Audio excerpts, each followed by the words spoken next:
নমস্কাৰ ছাৰ। নমস্কাৰ মোৰ মৰমৰ চলিয়াত এই চলিয়াত তহঁতক মই আজি প্ৰশ্ন কৰিম ধুনীয়াকৈ উত্তৰ দিবি দেই কিন্তু হ'ব ছাৰ, আমি ধুনীয়াকৈ উত্তৰ দিম। এই ভেকলা তই ধুনীয়াকৈ এটা কবিতা মাতি শুনাও। অ'কে ছাৰ, মই নিজে লেখা কবিতা এটা পাঠ কৰিম। মোৰ কবিতাটোৰ নাম হৈছে মুঠ খাবি পানী ঢালি। মুঠ খাবি পানী ঢালি কোনো চিন্তা নাই, লিভাৰ তাজা হয়, ঐ লিভাৰ তাজা হয়।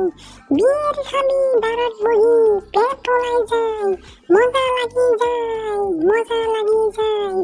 গেলা খাবি খালি পেটত কোনো টেনচন নাই, আয়ুস বাঢ়ি যায়, ঐ আয়ুস বাঢ়ি যায়। ভাং খাবি মণিপুৰী চিগাৰেট বনাই, কলিজাৰ পাৱাৰ বাঢ়ি যায়, ঐ কলিজাৰ পাৱাৰ বাঢ়ি যায়।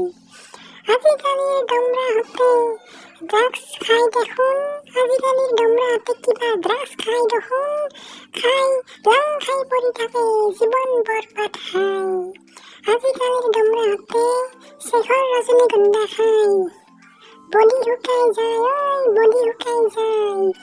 আপিহঁতে ৰিলছ বনাইছি দেহা দেখাই দেখাই হাই, আপিহঁতে ৰিলছ বনাইছি দেহা দেখাই হাই। আপাহঁতে প্ৰেমত পৰছি সেই আপিৰ দেহা দেখা পাই, মাক বাপেকৰ নাক কাটা গেছি আপিহঁতৰ, নিজৰ আপিৰ দেহা দেখুৱা ৰিলছ দেখা পাই। মাক বাপেকৰ নাক কাটা গেছি নিজৰ আপিৰ দেহা দেখুৱা ৰিলছ দেখা পাই। মুঠ খাবি পানী ঢালি কোনো চিন্তা নাই, লিভাৰ তাজা হয়, ঐ লিভাৰ তাজা হয়। ছাৰ মোৰ কবিতা শেষ। এই চলিয়াত মোক ধৰা, এই চলিয়াত মোক ধৰ, মোৰ মাথা ঘূৰাইছি ভেকলাৰ কবিতা শুনি মোৰ মাথা ঘূৰাইছি। বাপ্পা ঐ কি খাতাৰনাক কবিতা লাগছি এই ভেকলাই।